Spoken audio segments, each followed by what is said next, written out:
I am Feel It. And I am Fix It. And we talk about life. And stuff and things. With the occasional rant. Which you will have no problem doing.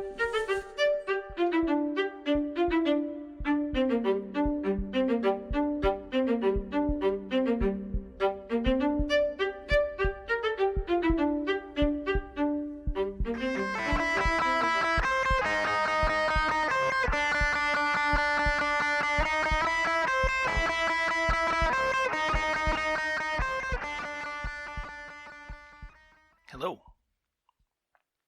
Good morning. Good afternoon, good evening, good night. Whatever it is, wherever you are, we hope you're having a good one. Absolutely. There, I almost pulled that off. It's, yeah. It is late in the evening for us right now. Late evening. One of those days. Sort of. Yeah. But, yeah, it was fun. It was fun? I got a nap. It was good. Yeah, I don't know it was fun. Oh, that's as close to fun as I get some days. Wow. I got a nap. That's It was good. sad. It was warm. It was surprisingly comfy, curled up in a ball on the couch. It was okay. weird. Okay. Yeah? Yeah. Yeah. But, Dog will keep you good like that. Dog will keep you good like that. yes. Yep. Yeah. Well, I'm glad you had fun. Sort of. I haven't had that fun today. Had a long day. Functioning, adulting, thinking, talking. A lot of talking. Well, it's your aunt. Yeah, I'm aware. So, She can be very chatty. and you don't talk to her Not at too the often. lengths that I do. No. So, No. you know. It She was long overdue, though. I think she likes you more than me. It was long So, overdue. That's fair. But, Yeah. yep. Yeah. Mm-hmm. Well, no, but the update was necessary. You know. It was. And what was that update? There's more than one, actually. Well, okay, sure. Well, I mean, the legal business, like we have 2 young adult children. Well, we had all of our end of life stuff, durable power of attorneys and medical, representatives and all that fun stuff, and financial responsibilities. We had a good chunk of that handled by other people because our kids were minors. And now that they're not, we decided, we went through recently and updated all of that. And if you're an adult, you should have that stuff taken care of. God only knows what could happen. Yeah. Yeah. Yeah. And, we've had to update the individuals affected by that. Admittedly, we didn't talk. It was the middle of the day. He was at work. I wasn't calling him. But I sent a text, and that turned into 5 lines, and that was done. I'm like, okay, I guess. All right, cool. Guy talk. We'd removed an individual as our power of attorney for health care. Yes. And inserted our youngest daughter. However, she would be backed up by your aunt, yes, who is our financial power of attorney. She has a very good head on her shoulders when it comes to financial and decisions. Again, we're talking about worst case scenario where you and I are both incapacitated. And she can be very dispassionate, which is important. Absolutely. So. And next to, all of that, there's my professional plan of action. Yep.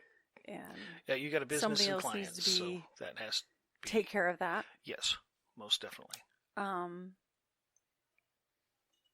Yeah. Yep. There's just that's very real stuff. Very but there was so. something else I needed to tell her. Which was that I scheduled my partial hysterectomy this morning for August 19th. Got some feelings attached to all that. Literally. Pun intended. Sorry. It was okay. No, I was my brain was oh yeah, I know. No, yeah. So, yep. You spend a lot of birthdays and you spend a number of holidays and birthdays recovering from one thing or another. Hey, look. We already talked to her about it, okay? I have, yeah. Not my fault. No, just when they're available, you work with what you got. So, reality check here. A partial hysterectomy is an outpatient surgery. Mhm. Like, Yeah. I've read on it, here and there that it can be a one-night stay. That's not uncommon. Nope, not this doc, not this facility, unless there's a complication. Okay. Kind of mind-blowing, but okay. When you stop and think about it, a kidney being removed was only a one-night stay in the hospital. Could have been a 2. Yes. If there was any complication. Well, and if you go back a few years to remove that said kidney, they would have made a 6-inch incision in your side. They did. No, they made. No. It's not that big. The longest one is 4 inches, and then I have several inch longers. Yeah, but I know they would have made one large incision and then spread that thing open and scoop that thing out. Now they use a robot. They use a robot, and they can do tiny little incisions, which an inch. Kind of hurts my head. Yeah, and they get in there and they can do most of the work. They still need the exit hole, but and you were going to be in the hospital for a week. Recovering from that. There's some planning. So I mean, they've done. I mean, that aspect of medicine has made massive amounts of advancements. It's much less intrusive, much less. It's a lot of trust.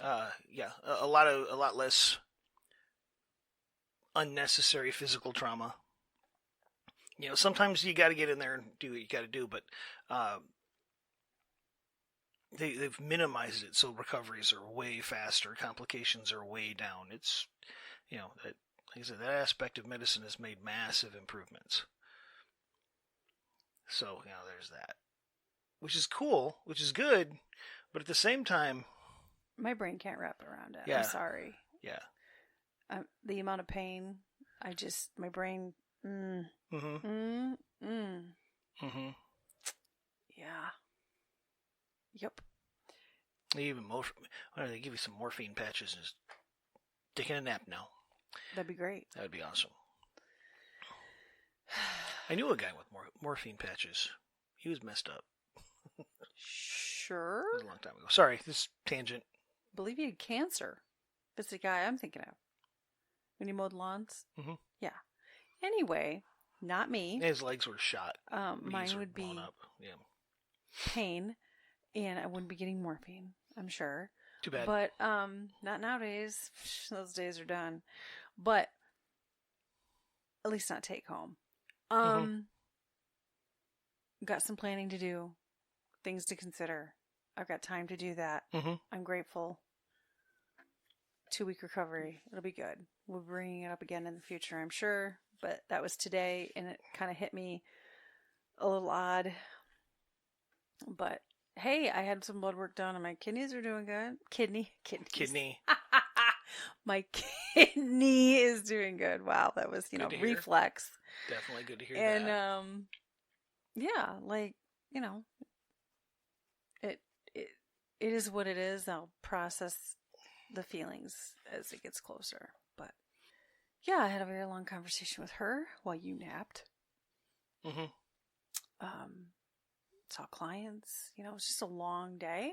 Yeah. And since we're going to be away tomorrow visiting family, we decided to do this today, but it's later than we would have intended. Yeah, there was the.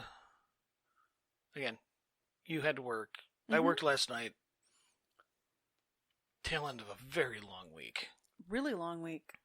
Yeah, week started with finding out our dog has cancer. Yeah.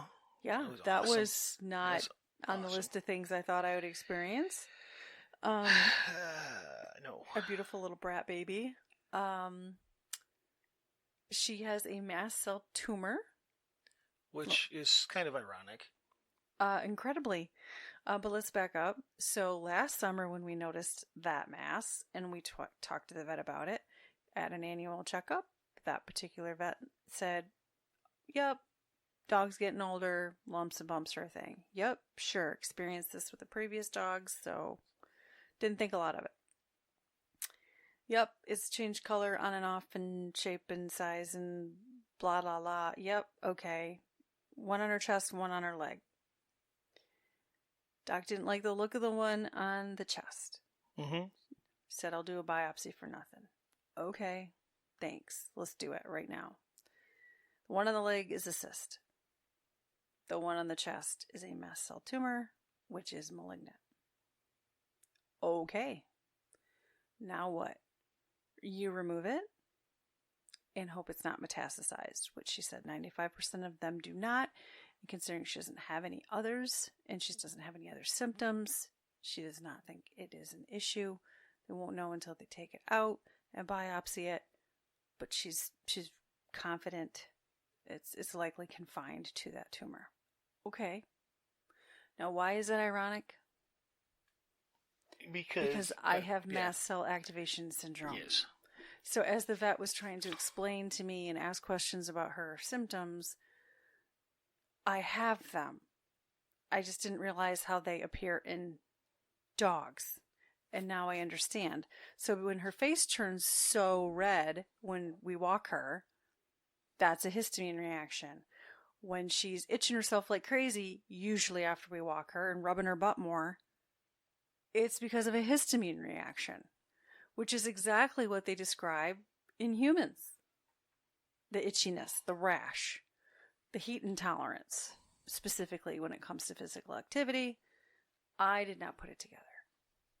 Yeah, except it's like she is solar, so She loves the sun. It's been Gross. We're talking 90 degrees. Humid And 90 degrees consistently. 90 plus degrees consistently. She hasn't wanted to go out. No, she has not. We don't want to go out. I got to go to work. I was going to try to attempt a walk, but it did not cool down the way they described it should have. No. So that didn't happen.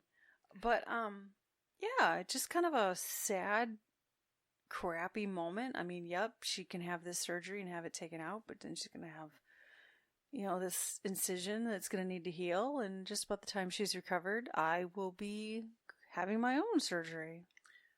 Good times. So for 2 weeks, we get to, extra watch and babysit the dog, and then I'll have my 2 weeks. It'll be good times.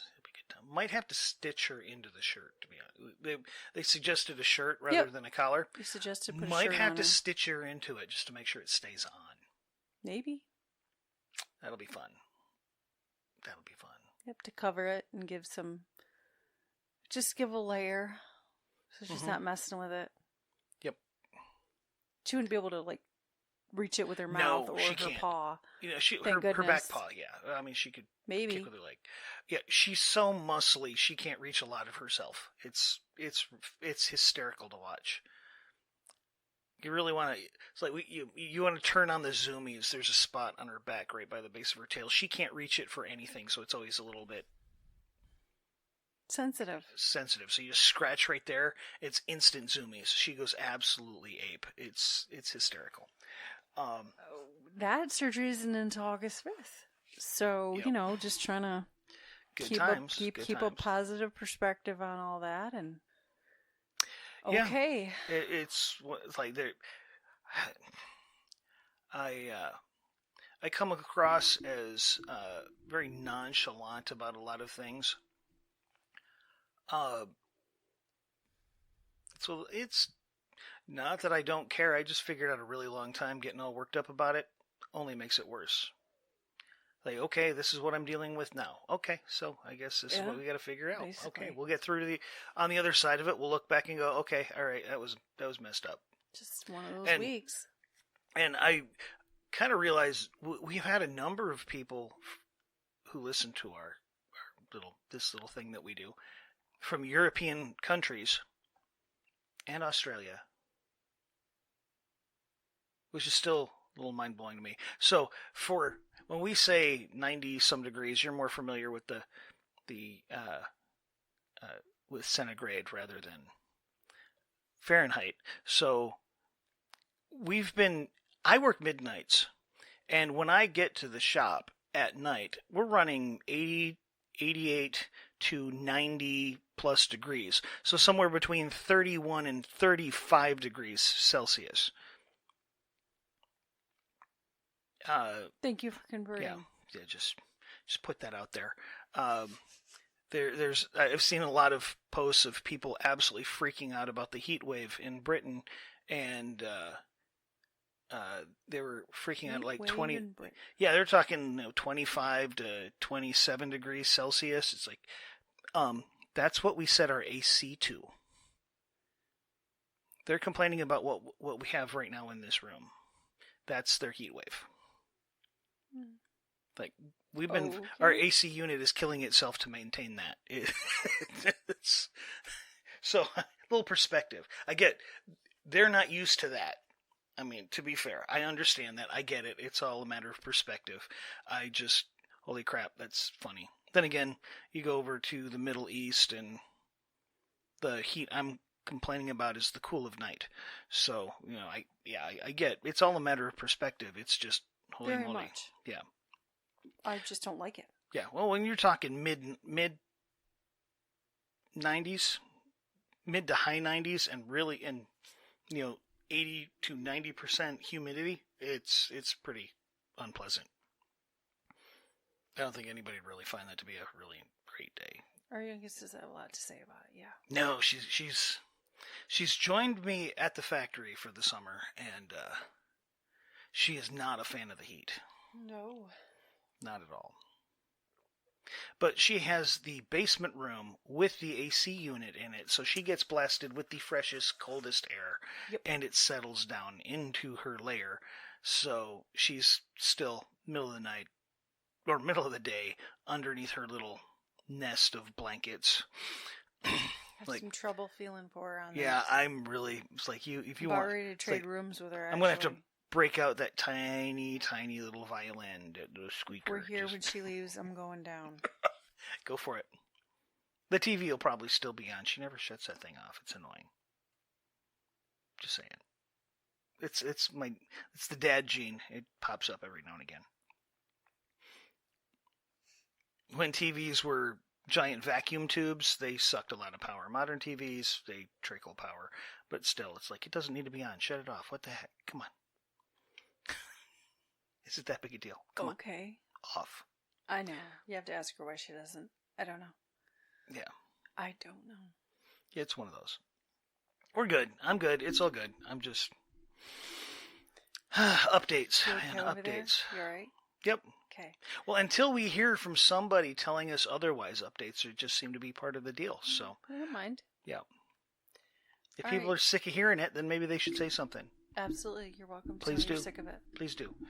Or if you like it, or please if tell us that. Yeah. Your Yeah. questions? Yeah. Awesome. Details. You want, Had- you want details, have at it. So our youngest and myself, and then her friend that has the 2 young boys, Mm-hmm. who we have talked about. Yes. We have a Marco Polo, not a sponsor, chat together, and that's like a video chat for those of you that haven't heard of it. So I had sent a message to that chat to let her friend know, hey, I'm going to be scheduling this. This is happening between your open house and her wedding that she's planning. Okay. And then she shoots back some random strange comments about not knowing. Let's just get it out there. Let's just say the words. How are you supposed to have sex without a cervix? Like, her brain was just like, I don't get it. Mm-hmm. And I don't know what she thought it meant. But the comical part here was our youngest then shooting back a video of a drawing. Yeah, she stopped of a uterus and she drew a fairly accurate and ovaries. A diagram of a female reproductive tract, and then showed her exactly where things were going to be changing. And then explained my condition and like talked about a hysterectomy because, that's just how she rolls. And that was funny. That was absolutely freaking hysterical. And that was a way to start the day. It was. That made me laugh. That's fun. And then what really, we just went to her graduation not that long ago. Mm-hmm. So, again, Like, okay, you just graduated high school. You had the cute little ropey things. You were partially homeschooled, partially public school, And you've had 2 children. and you've had 2 kids. But to be fair, my brain had to stop for a second and be like, can they leave my cervix? Do they have to take my cervix? So I just went ahead and asked today. I mean, and I was told that yes, the part of the description of the procedure she had in front of her included the removal, mhm. so she could answer that question for me. I just I'd assumed be for willing- the cancer risk it was probably going, Yep. you know. I just well, did. and yeah, but I mean, What do I need for without the uterus? Mhm. Yep. But that was funny, Well, and enough people have asked the question that it's part of their protocol probably. to give that information. So, Anyway, had to share that, one of those weird moments. yeah. And at the same time, proud papa moment. It's like, Like, yeah, that's right. My girl knows her stuff, which is good. you don't need a cervix to have sex. No, it's not. No. No. That's just so strange. But there was my share the comical moment. Hmm. Okay, so you picked the topic. Yeah, and Maybe it was it's time to go there. sure. I'm Sure. sorry. Do you have something else you want to say about that? No, it was no. Yep. Anyway, no, I don't have anything else to say about that. It was just my brain still. Some things haven't changed, I guess, because your mom had a very similar conversation with some high schoolers back in the day. She did. Yeah. When she needed her full hysterectomy, Mm-hmm. and this was for different reasons. Yes. And she was a little older. Mhm. She would have been just shy of 50 when she had that. Yeah. So just a little bit Um, older. she had fibroids, tumors Mhm. that were weighing down her uterus to the point where it was causing the bladder to prolapse. I don't know how bad you got to be to not figure that out and all that before it gets to that place. I don't know. My mother never talked about anything, but And she really didn't take very good care of herself. she didn't. No, she didn't. And I don't entirely remember the details of it, but I remember her apparently telling a student why she had been gone for so long, because she did take a full 6 weeks off. Yep.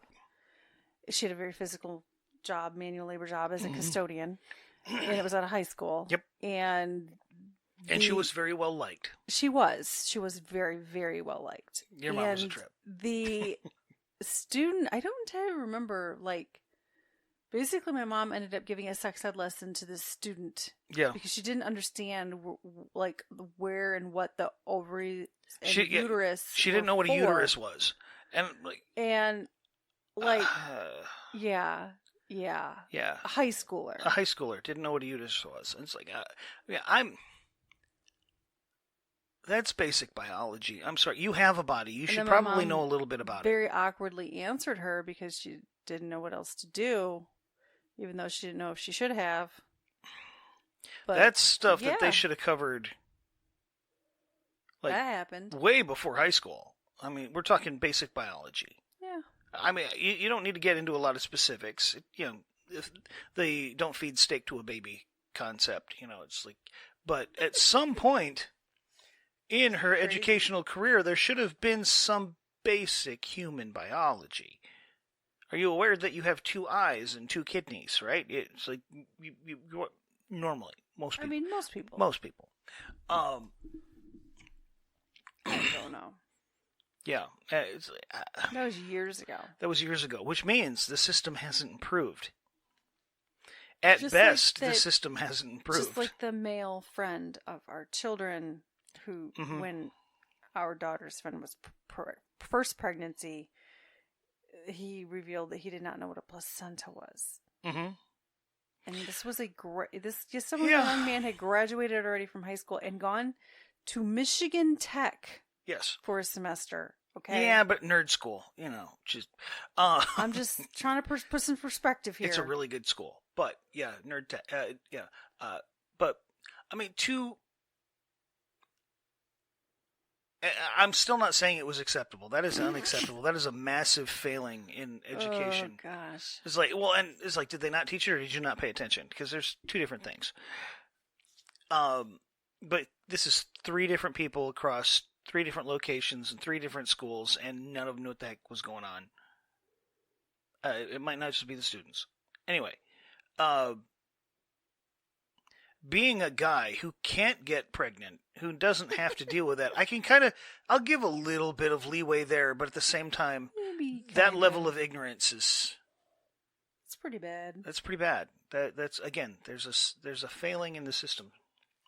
So we homeschooled.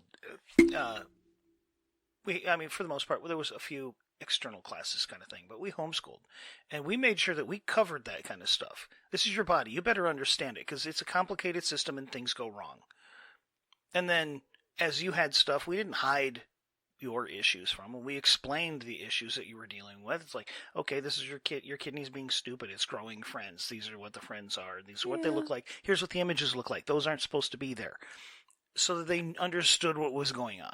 They were still going to freak out because they were, your kids. They're going to freak out.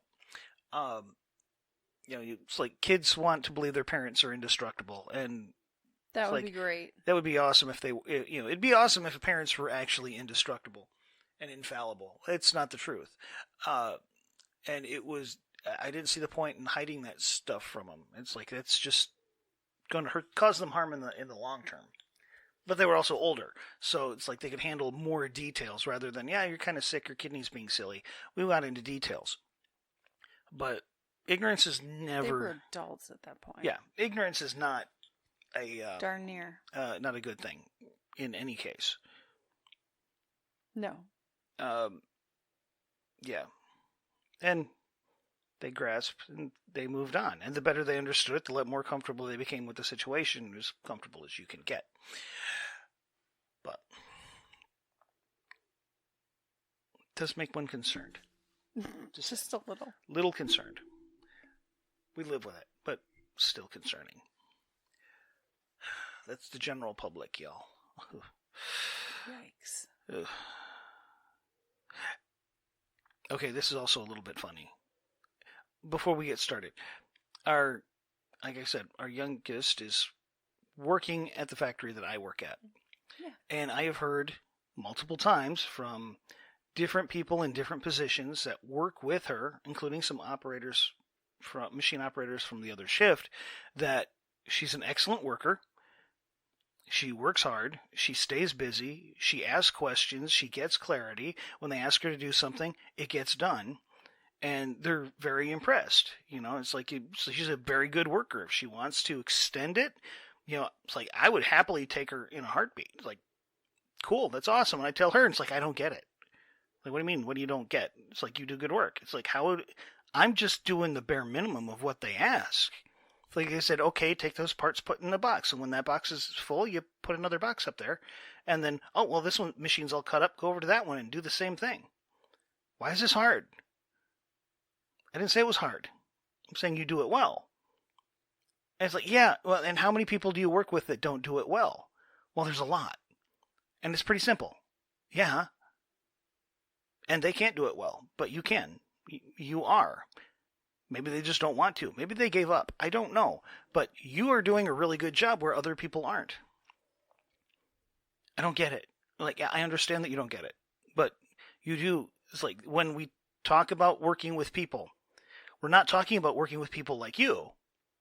You go in as like, well, this is my job and I'm going to do it well. You're dealing with the people that are driving you nuts because they can't seem to pull it off. Those are the people that gravitate towards the kind of factory work that we do. Like those people. Those are the ones that make up a majority of the people that we have to work with. And we got to figure out how to get them to your level. And you're starting there. So yeah, they like you. They want you to hear. You're doing a great job. They're very happy that you're here. And that blows her mind. Like, yeah. Yep. I don't know what to tell you beyond that, kid. It's like, Truth.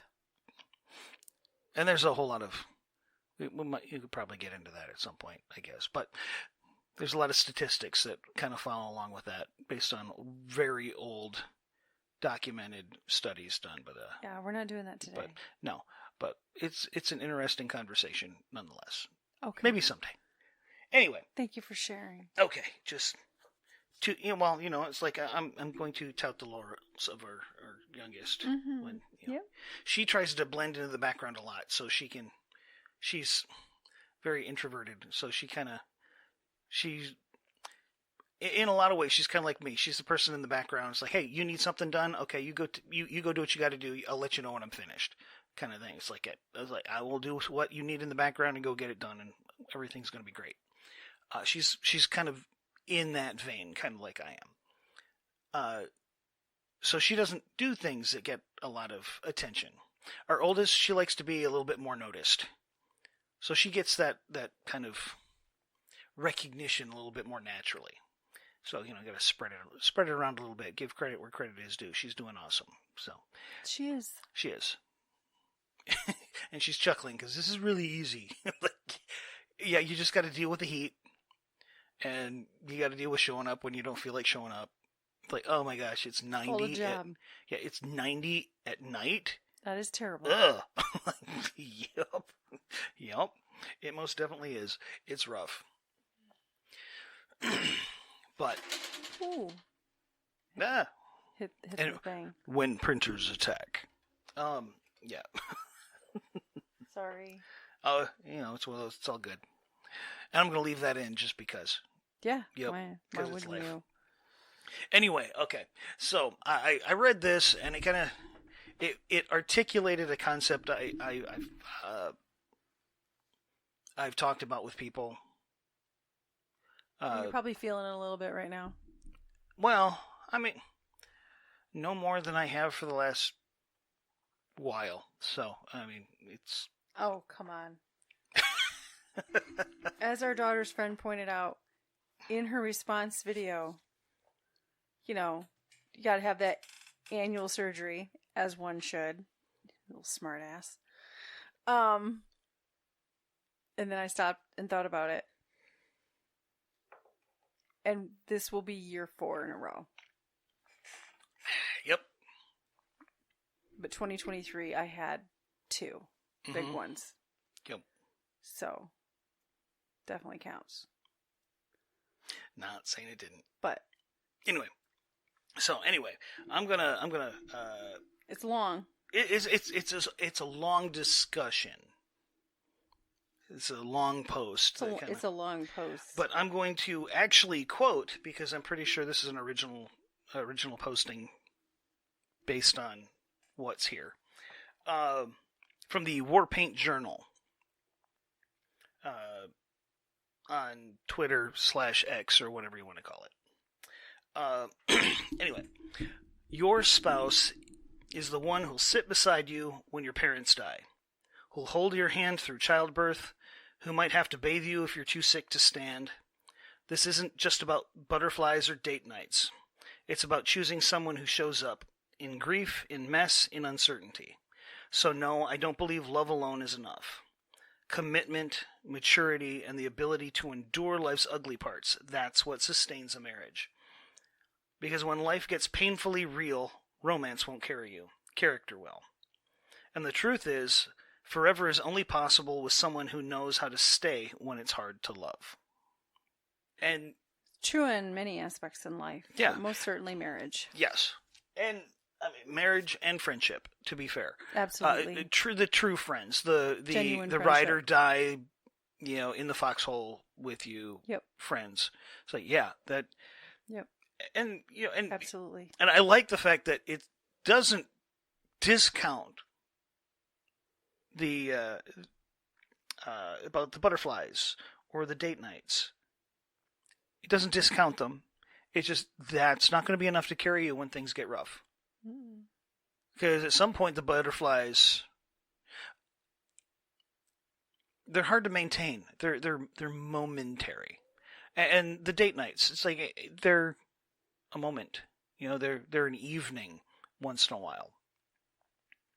You always need more of them than what you have. But it's like it's those are great moments. It's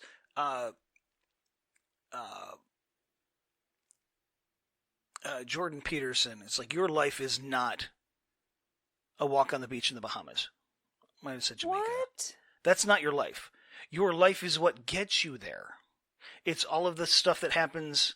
Those are the highlights. Those are the good points. It's everything else. That's your life. What are you saying? And it's like you got to be strong enough to get through it to get to that beach on the, it's like the walk on the sand. Sure, our walk on the sand might be Grand Haven, but whatever. It's Ludington, or Holland, or whatever. But and I've said very similar things to people in conversations about relationships.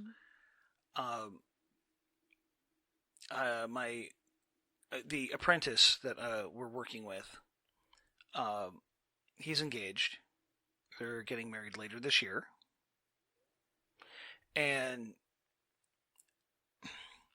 my coworker, he's been married a little longer than us. Not a lot longer than us, but a little bit longer than us. I mean, they're past the 30-year mark. I want to say like 30, 34 years, I want to say it was, but I don't remember exactly. And he makes cracks like, well, she used to like me. And, it's like, oh, well, I guess your wife still likes you. Give it a few years. And like, I was it's like, dude, I don't think that's marriage. I think that might just be you. But, and I don't feel that way. No. And our apprentice doesn't always appreciate the humor in that. And my one cohort, he's cracking those jokes, and it's like, there might be a little sliver of truth in some of that, dude, but that's kind of extreme. And I just kind of pointed out to the apprentice, it's like, in all honesty, you're still riding high on the emotional spectrum. And it's like, yeah, you've had to deal with some rough stuff, but what are you going to do when it's 90% rough stuff? That's a great question. Because that's when marriage starts, is when it's more bad than good. That's when your marriage really gets started. And then you have to figure out how to plow through. Whoa. And get to the other side. Because you've got to get through that. Yeah, I mean, I've heard this one from a number of people over the years, that it's like, well, we've been together for so long. There's no surprise. It's like, really? No, really? Do you know how many people I know that said that once they got married, it was like, I don't know what happened. It was like a switch flipped and everything was different. Yup. Like I told you. Yes, you want to spend a lot of time together and figure each other out and understand each other, but the dynamic completely changes with marriage. Before, you were just people who were hanging out and you were friends and you were really close friends and you were roommates with benefits. And then you get... No, we weren't. And we weren't, but... and then you get the government involved. And then there's commitment. And now it's going to be... But we didn't roommate. No, we did not. And yet it was still a reality check. Yeah, always. Well, I'm not saying that it isn't otherwise, but it's like they were, a lot of people have been ridiculously, they lived together for 10 years, then they get married and they're divorced in 2. And because crap changed, because the dynamic changed. When you're just dating, you might say you're committed and you might believe you're committed, but when you get a piece of paper that's a legally binding document that requires lawyers and judges to dissolve, crap changes. The mindset changes. And now you don't have that. It's almost like giving up your get out of jail free card. Yeah, that's a way to put it. Yeah. It doesn't feel like jail, though. No. It's never felt like jail. Well, if it does, you got some things you need to work on. And that's... Never felt like jail. And I think that's part of the issue with a lot of people is they want the peace, so they don't have the tough conversations. But by putting off the tough conversations, the things that were hard to talk about get worse because they don't go away. And then something else happens. It's like, okay, so now this little thing just irritates the snot out of you every day, and you just decide to just shut your pie hole and live with it. But you're annoyed the whole time, when all you could really do is just actually have a little bit of an uncomfortable conversation. And this is not a fight we've ever had, and it's so freaking, it seems so mundane and trivial to some people, and yet it has caused so much strife. It's the toilet seat argument. Oh, jeez. The toilet seat argument, which, again, we've never had. I had an experience when I was a little kid, and once your tushy hits the cold water at 3 a.m, you never want that experience again. So that seat goes down. Yeah. Just saying. Yep. Anyway. That'll teach you. That'll teach you. And I was little, so I was a little guy, so it was like, boom, and I was half stuck. It was not a good time. Anyway. But you don't want the strife. Oh, well, it's not that big of a deal. So you don't talk about it. You don't want to have that. You don't want to have that stress. So you don't talk about it. And then every day you go in there and you got to put the seat down. Or you go in there in the middle of the night and you don't realize that the seat's not down, and boom, you're in the water. And you don't deal with it, and you don't deal with it, and you don't deal with it. And then something else happens, and now you explode because you've got this built-up tension underneath that you never dealt with. The thing you're fighting about is almost never the thing that you're actually fighting about. It's the thing that you're fighting about is the thing that pushed you over the limit. That, your the pressure cooker analogy. It's like there's a lot of things in the pot, and it's not that last 5 seconds of heat that blew the cork. That's just the one that was that last little pop that made it happen. You're still got that entire pot full of stuff that you've got to deal with. That's the actual issue. The straw that broke the camel's back kind of thing. Well, this post is about like love and commitment and like, Yeah. digging in when it's hard. Yep, but it's not always huge. A marriage is kind of like exercise. You don't start off bench pressing 400 pounds. You lift the little weights. Most people don't. I don't know of anybody that started at 4. Jeremy Camp. First Marriage. Okay, but I mean, I still believe. I'm going with the analogy of weightlifting. Okay, I'll give you that. Okay, he did, or there's a number of stories where people go with that weightlifting. They jumped into the deep end, but I mean, it starts with the little things. You exercise those muscles. I like how again. And I catch myself quoting him a lot because he says a lot of really good things. But Jordan Peterson is like, he hates conflict. You would not know that by listening to him talk to people. He get debate, I guess. He has hard conversations. He hates conflict. It is absolutely against his nature. He wants to avoid conflict. But he said he figured out a long time ago the best way to avoid conflict is to get it over with when it's small. If you can either deal with this conflict day after day after day after day after day for the rest of your life, or you can spend 10 minutes having a really bad conversation that you don't want to have and figuring it out. And then you never have to deal with it again.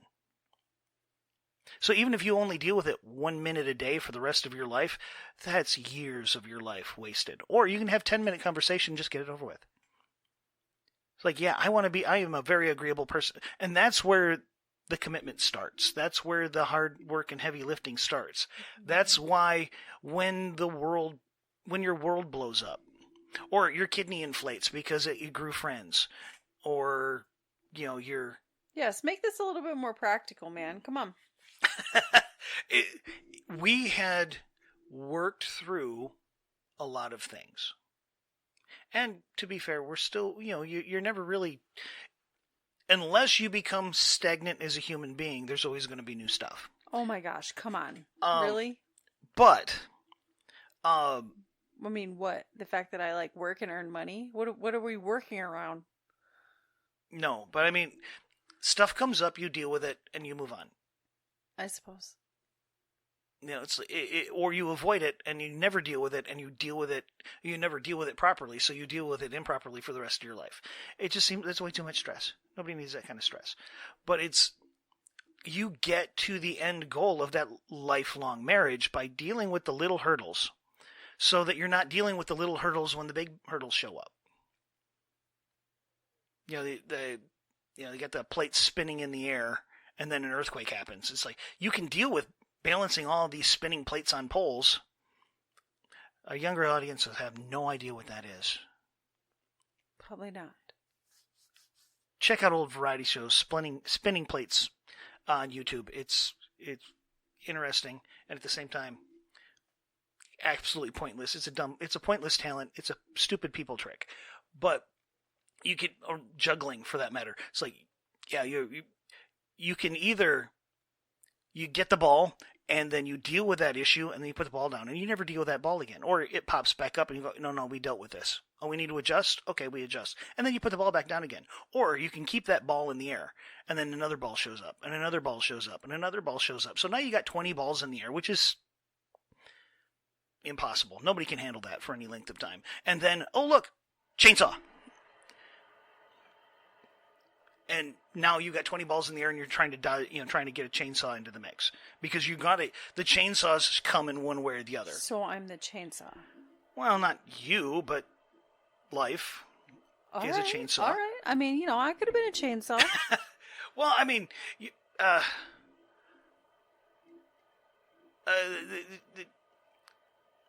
the trigeminal neuralgia. Me losing our job, the house getting foreclosed on way back in the day, finding out we were pregnant, or finding out you were pregnant when it wasn't possible. So we were in absolutely no way, shape, or form prepared for that to happen. Because it was already half done. Because you were already half done, yeah. And then you have almost no time to actually, it's like come to grips with it before the kid shows up. And then colicky kid. And then I injured my back. And then... you're like, okay, and then, it's like, your dad's heart attack, and then your parents' things going on, and then it's like, and then health stuff, and then bills, and then the housing market collapses, and then the job disappears, and then going to school, and then not going to school, and then, the school's going to run out, got to go find work. Well, there's no work, so, okay, now we're packing up everything, and we're moving again.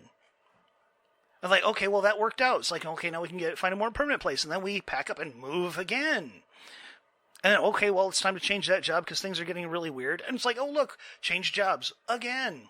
And then it's like, well, in the midst of that, your mom gets sick, and then your mom passes on. And then you got to deal with your dad. And then your dad has been sick the entire time I've known him. But things come to a head, and he loses a leg, and he moves down here, and we take care of him. Then he loses a leg, and then he's on hospice, and then we got to deal with all of that. Wow, you're fast forwarding right on through. Come on, just go through. Going. So it's keep like going. What else you got chainsaw. What else you got there? If we were still trying to juggle all the little, I'm not saying that all of the balls were dealt with and gone and put away. Because sometimes you just like, we're not going to find an equitable solution here. We'll just, okay, you know what? Yes. We're just going to, and I heard, it's like, you don't want compromise in a marriage. Compromise is two people who aren't happy with the solution that they came up with. You want a collaboration where both people walk away going, yep, this is what I can live with. It's like, this is the solution that we came up with together. We're both relatively happy. The win-win scenario. It's like we're both walking away fairly happy with what's going on. A compromise is generally nobody's happy with what's going on, but I can live with it. You don't want compromise in a marriage. You got to live with that crap. But and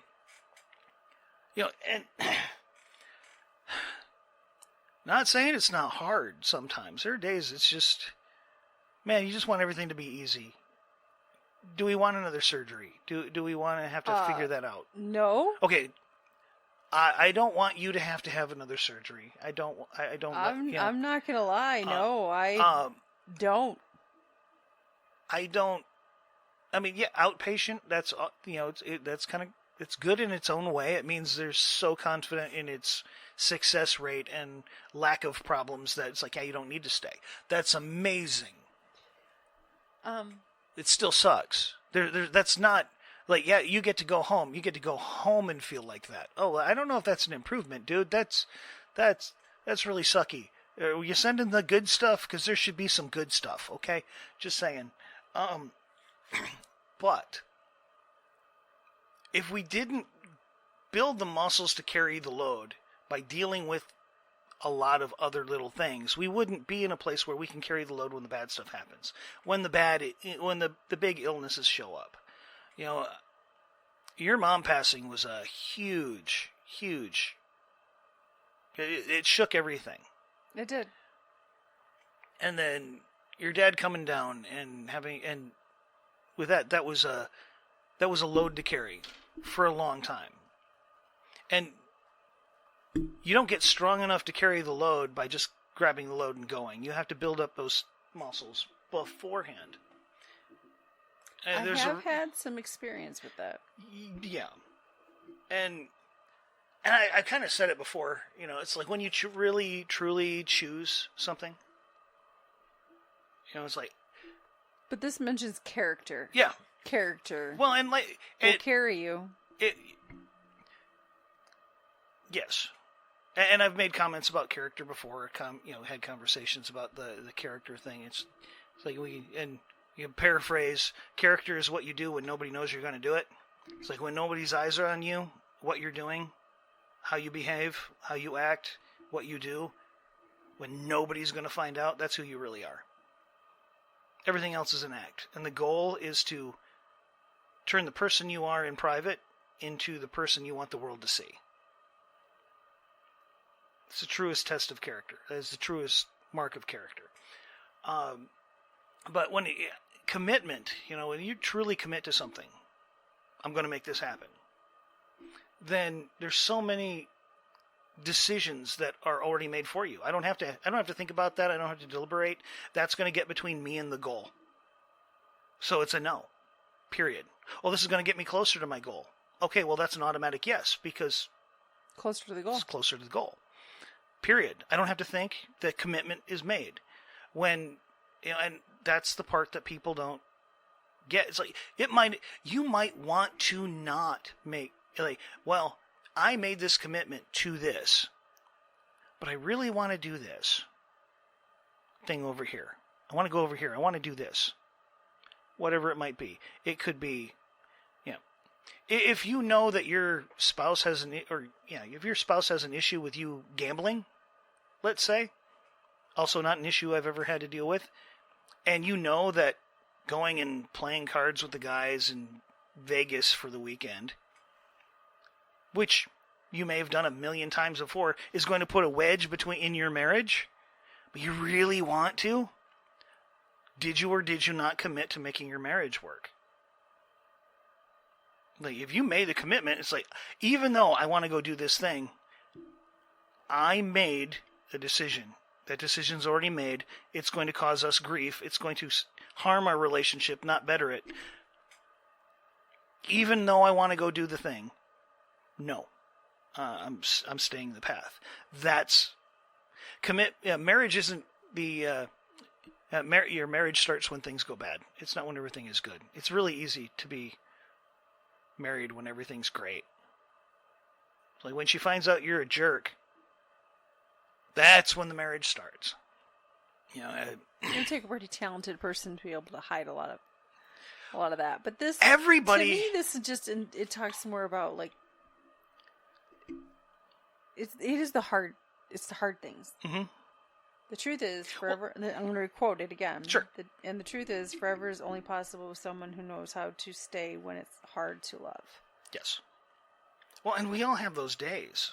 Sometimes we have those months or years where we're just really, and that I'm not years. You had years, and I'm not saying we're not talking about hardcore abuse. We're not talking about No. cheating. We're not talking about just you're just people, and sometimes people are just in the midst of their own problems. They become people that you don't want to be around. They become very difficult to love. It's hard to love somebody that's angry or wallowing in their own misery and self-pity. It's hard to love people like when you've got somebody in your life that's struggling with an addiction. They're hard to love while they're in the throes of their addiction. But the only way they're going to really get through it is with connection, with people that are going to stand by them when it's bad. As long as it doesn't cross over into, again, it's like I'm not saying abuse. There's a big difference between those points. If it comes close to that, you need to walk away. You need to get out of that situation. I'm not saying walk away from the person forever. I mean, you need to make yourself safe. And make sure it's well known as like, this is a line you don't cross. Because I think, even when you get to that point, something good can be built off of disaster. And that's, the ability to endure life's ugly parts. That's about as ugly as it can get. And you can build something great out of that. It's just, you can't let yourself be damaged. You don't want to. Life is going to try and hurt you enough. The person that you're supposed to rely on should never be the person that's causing that. And there is, people have believed the fairy tales, or the Disney versions anyway. Oh, the Disney versions. And the Hallmark movies, and the romantic comedies, and the storybooks, and when you find the right person, life doesn't automatically just get amazing. Really? Because life is gonna suck. I mean, even people whose lives are amazing, they have things in their life that just suck. You just trade the problems change, but life is still life. And the goal is to find somebody who's willing to truly commit to slogging through the cesspool of life. And that might be a little harsh, but it's like, it can be, anybody that's going through stuff, they know there are times when life just stinks. There's no upside. It's dark, it's smelly, and you swear to God something just touched your leg. It's finding that person that's willing to commit to you and to the journey, regardless of where that journey happens to go through. Because life is going to throw you in places you don't want to be. Very, very often. And that's I mean, I'm paraphrasing the whole concept. It's not about, the good times are great. They're amazing, and they often are what make the slog worth it. So, when did your butterflies for me end? Did you ever have butterflies for me? The first time I saw you, the second time. Let me put it that way. That's not weird. Well, okay. The first time I met you was at your brother's open house, Mm-hmm. and you were 12. That's true. So, yeah. You were just my friend's younger sister that I just found out existed when I got there. Which in and of itself is weird. Yeah. Says a bunch. And you were somebody that was obviously, there was something going on. I don't know what it was, but I just remember. Well, I mean, there was a lot of family drama. There was a lot of family drama. Well, your brother hitting on his aunt and. Oh yeah, it was. Yeah, weird. Yeah, weird stuff. Not blood related. Let me be clear. No, not blood related, but still, that's weird. That was a true story. Did happen. I don't remember. I don't know a lot. I don't remember a lot specifics. I just remember just cracking you up, and you needed it. There was something about it you You're needed. evading my question. Anyway, well, it's like anyway, but well, you asked were there butterflies? It's like that was a very the next time we talked on the phone a little bit, and then I was running a video store at the time, and you wanted The Exorcist. Yep. Yep. So I put it on hold for you, and you came to come get it, and you. It's like my parents' shed was huge, still is. It's like 8 by 16 feet, 1.5 story, and I converted it into kind of a gym hangout spot for me and my friends.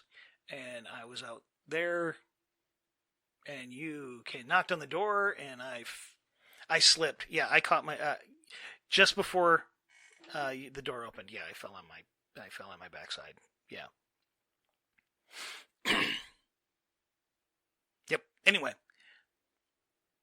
What? I covered myself well, apparently. Better than I thought. Okay. But I remember you turning around. I was full smit at that point. What is that word? What is that Smitten. thing? I was at full smit. Not that I had any intention of going anywhere with that. Weird how that worked out. And then there were a lot of little moments.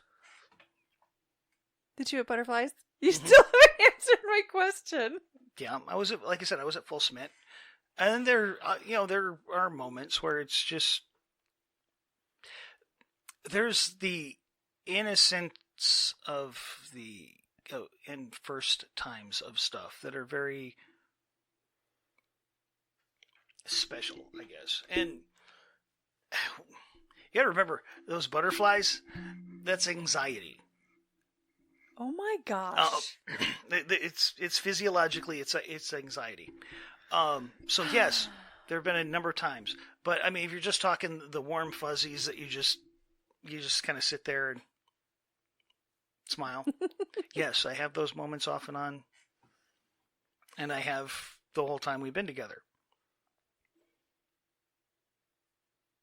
Okay. And okay, it's like I said, you ever just sit and look over at the girls and just go, oh. maybe not as often as you. Yeah, but I also remember the first time that you had to wipe me. Do you remember? Uh-huh. Yeah? When Yeah. was it? It was after The laparoscopic, Yeah, it was exploratory surgery. it was they where they inflated- found my endometriosis. Yep, and they pumped you full of carbon dioxide so they get better images, and it was working its way through your system, and your shoulders didn't work the way they were supposed to. They hurt too bad. You couldn't use your arms. It was wild. That was the first major surgery I had. I mean, I had surgery when I was a child to reset my arm. Mm-hmm. My bones didn't heal correctly after I'd broken it. So I don't remember that. I mean, I remember I must have had a reaction to the anesthesia. Ironically, because a letter was written for me so that I would have that in case anything ever happened to me again. And I still have that in the safe. That my blood pressure tanked. My pulse dropped. I did not do well coming around. And they felt that was very indicative of a serious reaction, and they wanted that documented. So go figure, fast forward all these years with these multiple surgeries I've had in the last few years. And that one was the first major one I'd had since childhood. Mm-hmm. I don't remember vomiting. I remember being very nauseous and an incredible, my shoulders and arms being an incredible amount of pain. Mm-hmm. Yeah, the carbon dioxide tends to settle in the joints. And I couldn't wipe myself. Yep. I remember. Yeah. And then it was like a couple months later, was doing that men's breakfast thing for a while, and they were talking about how at a marriage retreat that a couple of the guys had gone to, that they had the husbands wash their wives symbolically and literally wash their wives' feet. And it was a very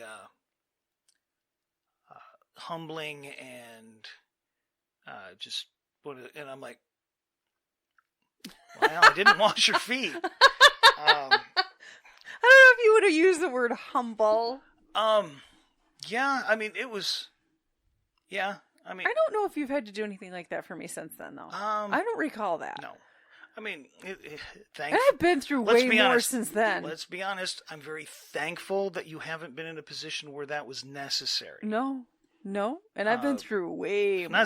It's not one of those, Including childbirth. not I wouldn't, it's I'm glad we've never been the there. The next weirdest thing would have been you having, I mean, you were, if you recall, when I'd had the renal cyst surgery and then I had the complication and I had to go back in and they put in the emergency stent. Yep. And then we had to gauge the color of my urine. As we're watching the color of my urine change, it had to get down to a certain level of less blood in the urine before they would let me go home. So you were helping to gauge that. That was probably the next weirdest thing compared It's to. on the list, yeah. It's on the list. I mean, you can't count childbirth. I mean, that's like its own thing. Yeah, that's its and own thing. A lot of guys see that. No. This is the extra. Yep. This is the extra that doesn't give you, a beautiful life afterwards. Yeah, it's Yeah. in all honesty though, I do think it's the willingness to go through that is what leads to. So you can either be committed and get through that stuff, or you can let somebody else deal with it. But in the process of letting somebody else deal with it, you're losing the opportunity to become closer to the person that you're with. Fair. You know, Very fair. and that's the commitment. It's the good times where everybody is there for the good times. Everybody wants the good times. Everybody loves the good times. The good times are a rarity, and for the most part, the bad times, the extremely bad times, are actually, I mean, they're not uncommon, but they're not the norm. But the recovery from the bad times can take a large percentage of your life. Commitment, maturity, and the ability to endure life's ugly parts. That's what sustains a marriage. Mm-hmm. I think ugly can be subjective. Everybody's ugly is different. Most definitely. What we've been through we've been through many of the things that are listed here. Yeah. I don't know what we haven't, actually. I think we've been through all of them. Death. Multiple. Yep. You just told me it wasn't butterflies. You refused to say you had butterflies. No. I did say I had butterflies, and I can play it back if you'd like. Okay, well, I don't recall that that's what you'd said. You'd said something about butterflies, that was anxiety, and that's not what you had. And I did. It's like, well, no, and butterflies themselves, the feeling that's tingling, that's anxiety. But yes, there has been a number of times where that was the case. You had anxiety with me? Yes. We don't want to call it butterflies. No, there were. God forbid you call it something cute. There were and There were a number of butterfly moments. Number of them over the years. In the beginning? There were more of them in the beginning, yes, because there was a lot more firsts and moments and whatnot. I mean, I think, and trying to maintain butterflies, it's like that. You let those occasions happen. If you hunt them, I think you actually drive them further away. They happen when you're not expecting them. I didn't know you were a butterfly hunter. I'm not. Okay. Well, there's certain things. It's like we took an Eastern religions course together, which was fun. And it's like trying to chase a state of Zen. Oh my gosh. The harder you try to achieve it, the further away it gets. The only way you truly get to a state of Zen is to give up looking for a state of Zen. No Zen for you. Yes, no Zen for you. And then you make the chase itself fruitless. It's like you can manufacture good times. That's what a date night is. It's manufacturing. It's making a good time happen. Sure. But those little moments of where you just kind of feel that overwhelming something. You can't make that happen. It's going to, if you give it, but you can create the opportunities where it can happen. And sometimes it's just, you wake up in the middle of the night and you look over and peace and calm and, yep. And then everything's, and for that one little moment, everything's great in the world.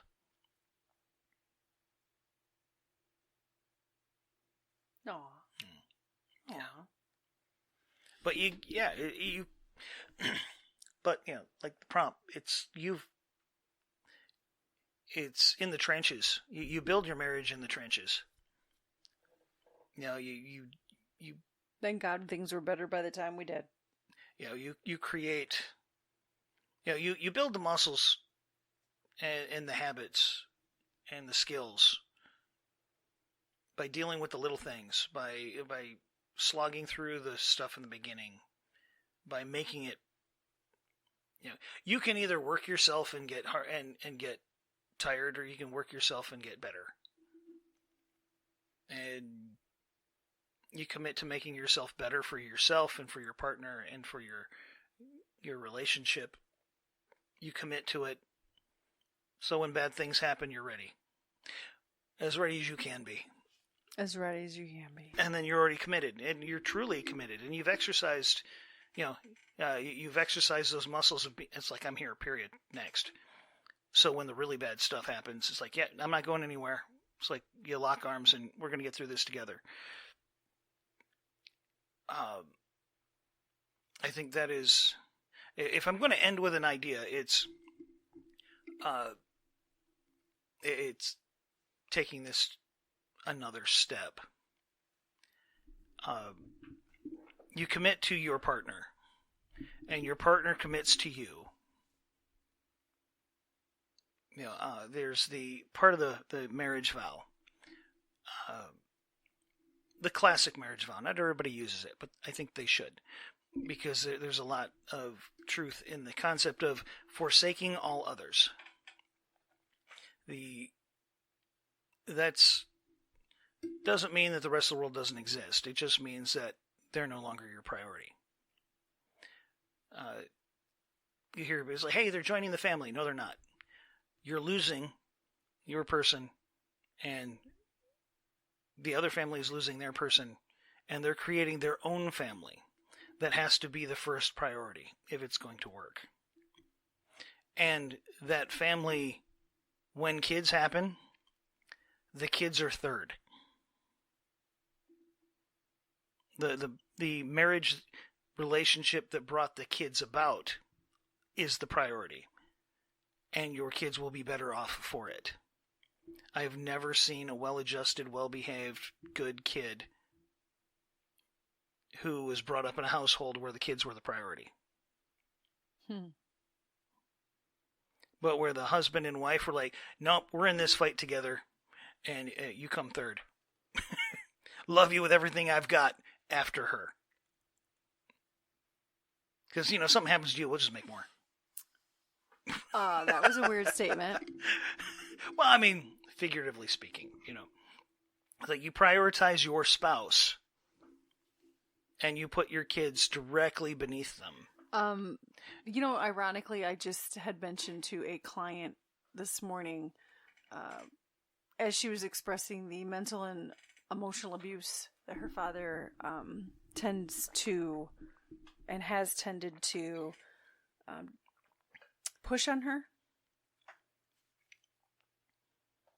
as an adult, but increasingly so since he remarried and is allowing his wife to do it. I had a conversation with her just this morning, literally just this morning. That right there, that premise that she also believed, I corrected her. There is a time that it's not okay. Mm-hmm. And that is that I use you and I as an example. If you spoke that way to our children and I didn't speak up to defend them, that's on me and that's wrong. Sure. Well, and I'm not saying that you throw your kids away for your wife. I'm saying that my number one priority is you. my number 2 priority is them.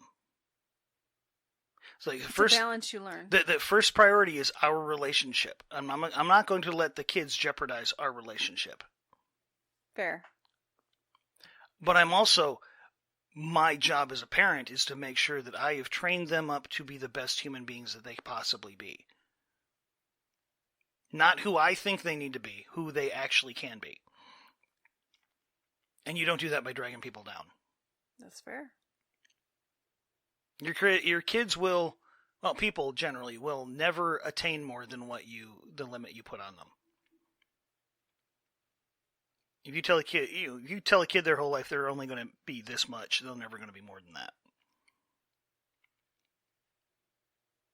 And then if you drag them down, like, okay, this is a little, okay, we're at like hour 15, as of right now.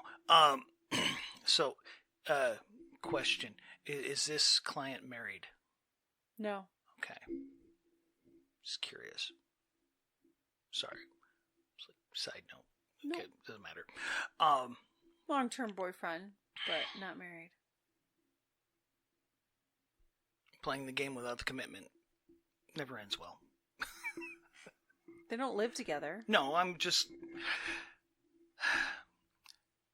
There comes a point where you got to walk through the door. Wow, not even the point. Just saying. Okay. No, not the point. What the frick? Where was that? What is that? Judgment. It's nothing to do with anything. It's not judgment. It was going back to what I said just a little bit ago. When you get married, you are severing your old family. If she was married and you treat me, if your parents treated you like garbage when we got married, after we got married, we would never be over at their home again until they apologized. Because you mean because they did it before we got married? Well, no. If they treated you like crap and continue to try to treat you like crap, that was like, no, you are not treating my wife like that. We will be back when you apologize. One of the points of marriage is you are no longer a part of your old family. You have created a new one. But baby, Dad treated me like crap constantly. What do you? I don't want to make you look like a liar here, but there was plenty of opportunity. He did not appreciate, and he accepted it without appreciation. That was his biggest flaw. He screamed at me that I was the reason that he messed up his foot, and then he ended up eventually needing the amputation. Nope. But the reason he had the hole in his foot was because I wouldn't buy him a thing. I mean, literally screamed at me. I wouldn't buy him an electric callus remover.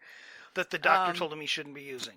He repeatedly told me that I should beat our children. I didn't beat them enough, and that's why I can see they that. didn't listen. And I never did anything good enough. Ever. No. I never did anything fast enough. When he stiffed us with that $60,000 in debt, when I co-signed for the loans with my mother, and he told me that it was my fault that I believed that she would help pay them. And I would have never gone back. I would have happily have never gone back. There were so many instances. Yeah. And we went back because you wanted to go back. Oh gosh. Yes, I guess I'm a sadomasochist, and maybe I didn't know any better. Maybe there was a lot. Oh no, I was very much ready to walk away and never talk to them again after that. How about if we say this? Given all of the wisdom that you've been able to ascertain from the horrible experiences you've had, that now you could say that is the appropriate way that you would be able to handle that situation, and that is what you advocate to your daughters to have in their relationships. Yeah, well, and because again, that is appropriate. What you are saying is appropriate. It's just not what we lived. Well, but I wasn't the same person then either. Well, no, this is true. But and I was okay.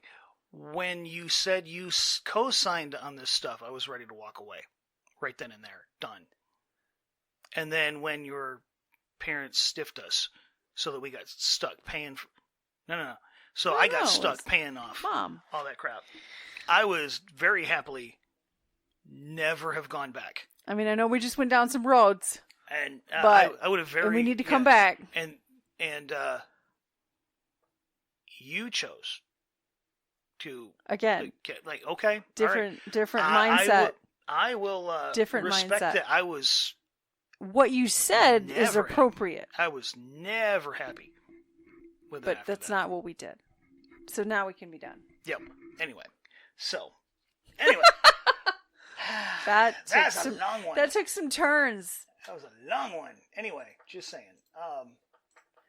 Marriage. That blessed arrangement, that dweem within a dweem.